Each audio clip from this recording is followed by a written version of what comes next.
an independent senator from Vermont. His latest book is called Fight Oligarchy. Please welcome to the program, Senator Bernie Sanders. Sir.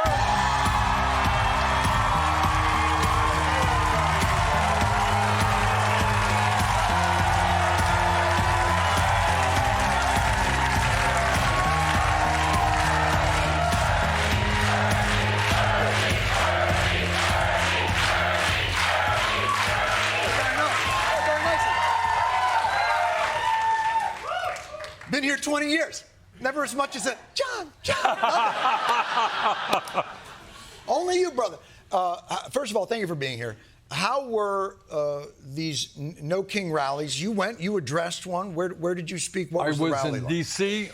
There was some 200,000 people out in D.C. There was some 7 million people out in 2,600 events all over the country, not only in big cities, but in small towns. Bottom line, extraordinary. People came out. They said no to Trumpism, no to authoritarianism, no to oligarchy.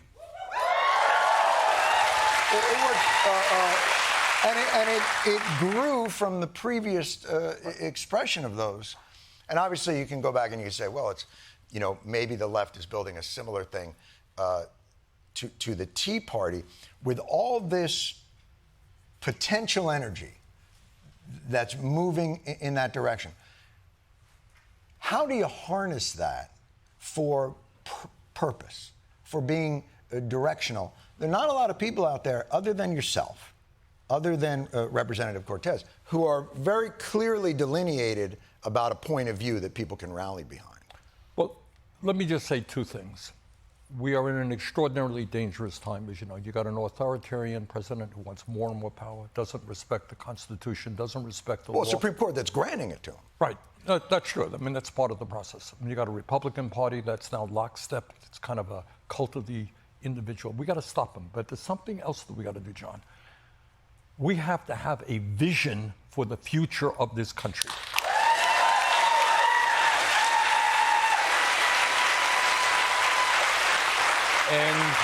And I think that many of my colleagues in the Democratic Party have not had that vision.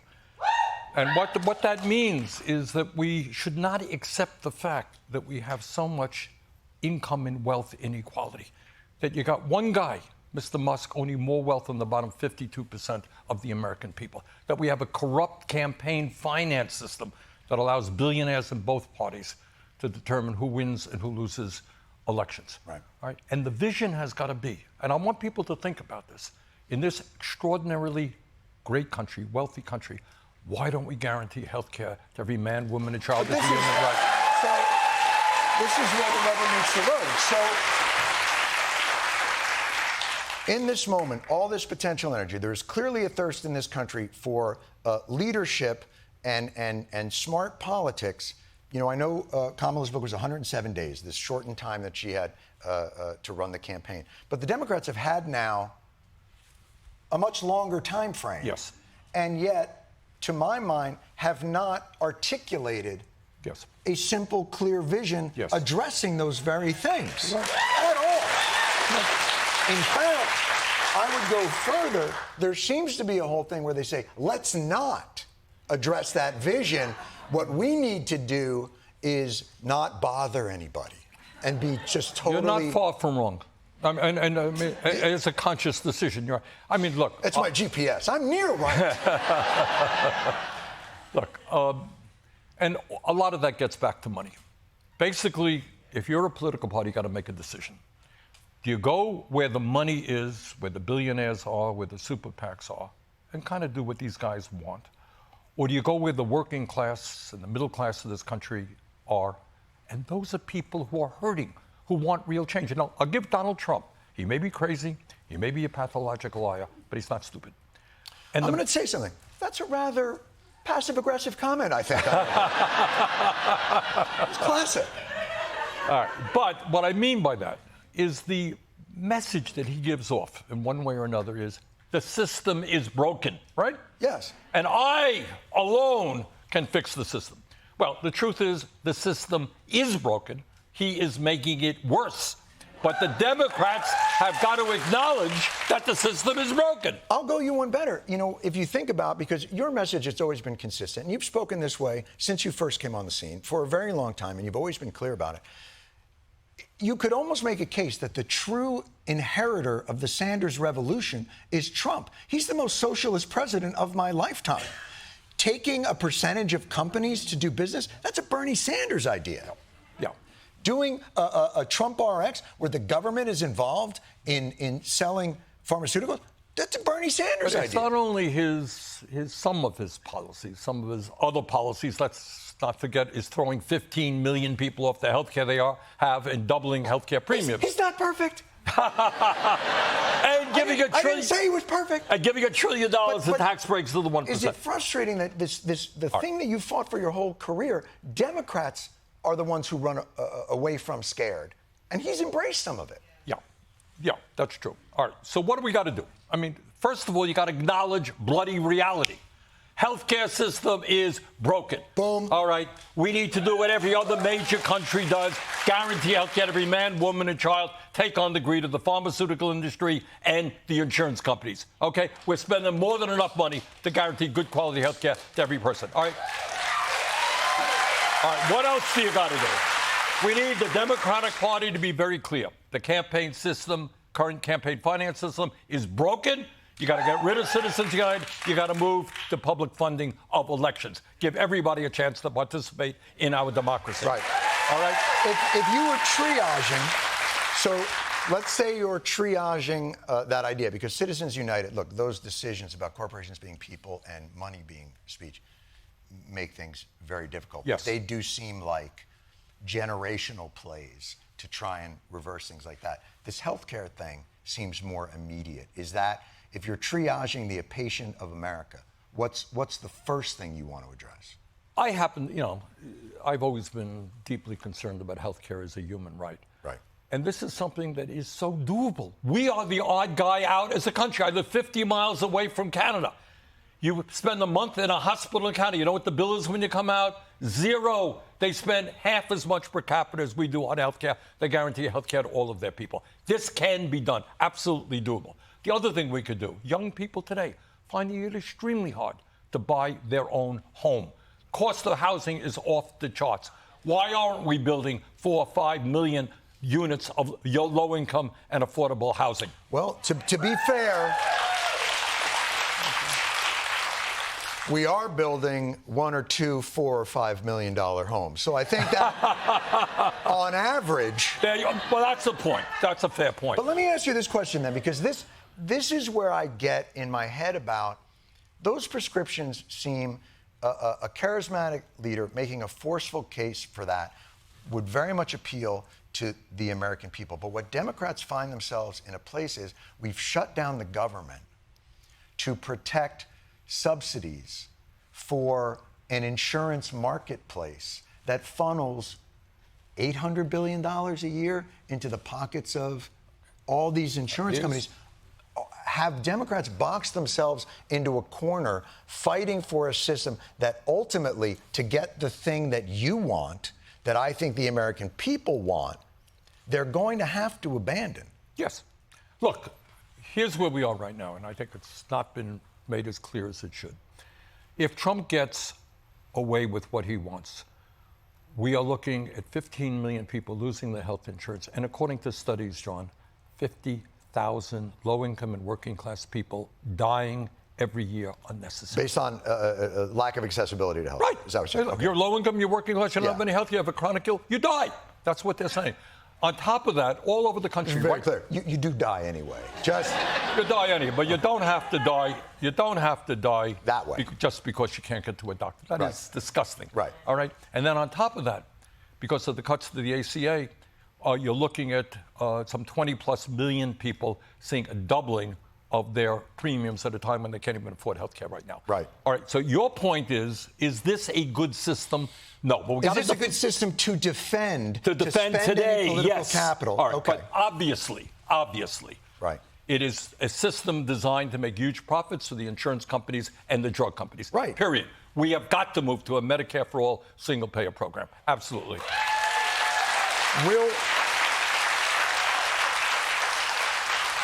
Is that something in your caucus that when that's raised, what are the objections that come back at you? Now, I'm assuming that within even your caucus for the Democratic Party, that you're considered an outlier in those kinds of things. Maybe more people are coming along there. What is their reluctance? Well, the irony is, in the caucus I am, outside of the caucus, in the real world, I am not.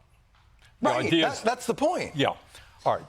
I think there is, oh, Bernie, it's too radical. Oh, Bernie, money from insurance companies, drug companies, all that stuff. We're getting all kinds of opposition. Will people ever say to you, like, Bernie, I'd love to do that, but you don't understand. Aetna's throwing me a party. I can't. Well, these are nonverbal communications. I mean, little nudge, nudge, wink, wink. Yeah. I mean, look, these guys, last count, there were 1,500 lobbyists from the pharmaceutical industry in Washington, D.C. Okay? And that's why you are paying, by far, the highest prices in the world for prescription drugs. Right. All right. But then you got other things. 70 years ago, I don't know how many people know this, most or many public colleges and universities were tuition-free in America. Sure. My parents went to City College. There you go. Yeah. Great universities. It was free. California, highest quality education, tuition-free.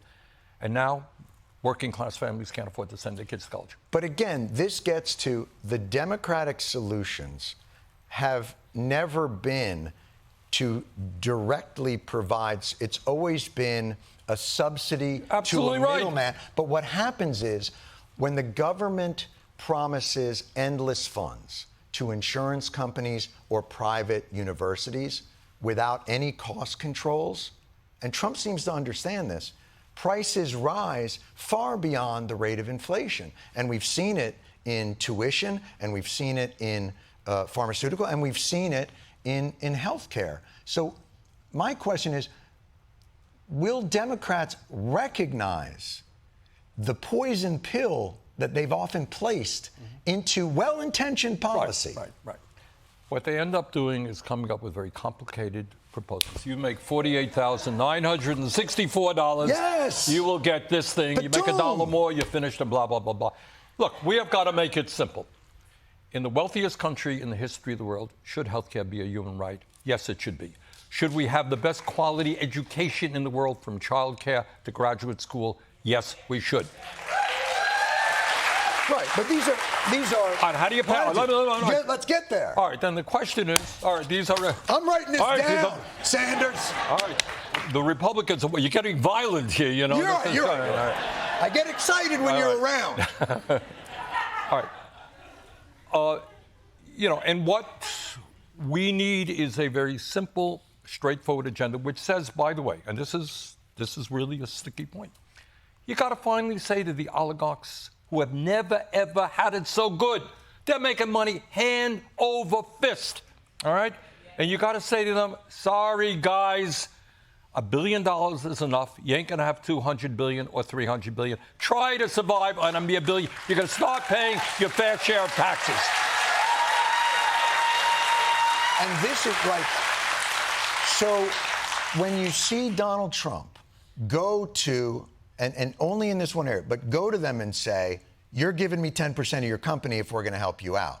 Or we're going to do that, but here's the thing, Pfizer, you're not going to charge these people anymore. Does that change the calculus now for Democrats to govern with more balls? I think it does. I mean, they've seen a boldness on the part of Trump using his power in a way that we have never seen before. So I hope it awakens Democrats to understand. You want Luke Skywalker to look at Darth and go, I could do that.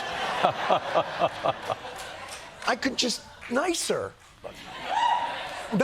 without the people in the masks. But the revolution, the political revolution that we need also means an involvement. And this is what was so exciting about the No Kings Day and 7 million people coming out. We need all of you to be involved in this process. It's got to be a bottom-on-up revolution, not a top-down. No, it makes sense.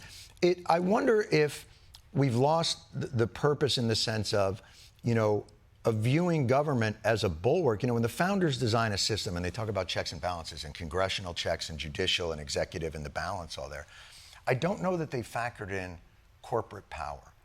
And I don't know that there's an entity large enough or with enough leverage to be a counterweight to that type of corporate power. You're raising a very important issue. All right. I knew I'd get to it at some point. Finally, I've been waiting, John. You finally said something relevant here. Yes.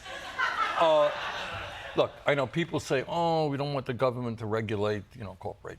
The truth of the matter is, it's quite the opposite right now. It is the corporate world, it is the oligarchs who are regulating the government. They have far more power. Right. And we have got to create a political movement, a grassroots movement, which takes control of the future of this country. Let me give you one example.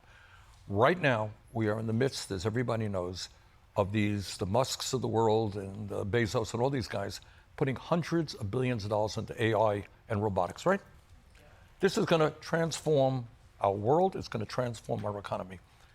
In my view, in the view of a number of economists, it means millions and millions of workers are going to be displaced from their jobs. Who is engaging in that discussion to say, hey, Mr. Musk, you can't make the decision for the future of humanity. We are going to make the future. And that is, if AI works, it's going to work for working people, not just billionaires. I'll go you one further. Why are you always going me one further? I'm not radical. I'll go you one further with this. Let's get really radical. These AI data farms are going to need more and more electricity. Absolutely. And these oligarchs or billionaires or the people that control that are trying to cut deals to get cheaper electricity for themselves, even though that's going to raise prices for the rest of us. Absolutely. And they're being resisted all over the country. It's electricity, it's water. Scarce water is going to be used. I like both of those. All right, but the bottom line is these technologies are going to transform the world. We have got to make sure that they work for working people, not just enrich the people on top. What does that mean? Well, among other things, if we increase worker productivity, we can lower the work week from 40 hours a week to at least 32 hours a week. All right? But we have, in many ways, if you look at productivity over time, productivity for the American worker has shot through the roof. Absolutely. American workers are unbelievably productive. That's my point. But wages have not. That is the profound point. Over the last 52 years, with all of the increase in worker productivity and technology, the average American worker, blue-collar worker, is earning less today than he did then. That's insane. Why are you able to make these cases so easily and talk like a normal human being? And these other, that's part of the problem in the Democratic Party. Sometimes you listen to them and you can almost see the consultant behind their eye going, don't frame it like that. Talk like a person. Well, I think sadly it gets back to money again. If you don't want to say things that antagonize your campaign donors, then you have to wiggle and wobble. Trust me, the United States government is always going to be a trough. It's just a question of corporations are always going to be able to make a huge profit off of the contracts that come from the American government. The question is, can we deliver those contracts with less corruption? Everybody talks about waste, fraud, and abuse as though that's only done from people down the chain, people that get, food stamps and all those things. They don't even look at the real corruption at the contractor level, at the the subsidy level. John, the Pentagon, I voted against this, but Congress is going to pass $1 trillion for the military. The Pentagon never passed an audit. Exactly. They have the only major government agency not to pass an audit. No one denies that there is massive waste. They don't even know what they own. All right. And they're paying the salaries of the people at Lockheed Martin and all this other stuff off the charts. So your point is well taken, and we've got to take a look at the incredible greed. These people on top are very religious people. Do you know that? I have very religious very people. Godly. Their religion is greed. Yeah. They worship at the altar of money. But the government has leverage. They've got to use it. Goddamn right it does. So let's talk about this. In conclusion, look, you've been doing this a long time. A couple of years. Is there a couple of years now? I want to know in your mind, you've been in the rooms with these folks, you've been in the weeds with these folks.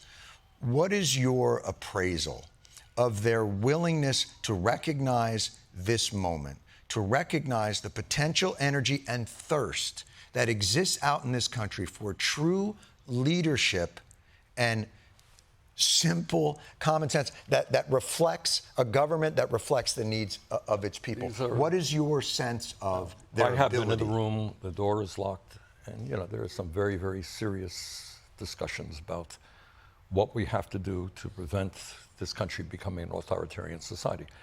But John, the answer is not just within the room of the people currently elected. What we are seeing all over this country right now are great young people like Mr. Mamdani right here in the city of New York. All right? And it's not just him. You're beginning to see good candidates who have the guts to say, I am going to take on the oligarchs. I am going to stand with the working class. That is what we have got to develop in this country. Bernie Sanders. The book is Fight Oligarchy. Fight Oligarchy. Thank you. Thank you. Nice job. Bernie Sanders, everybody.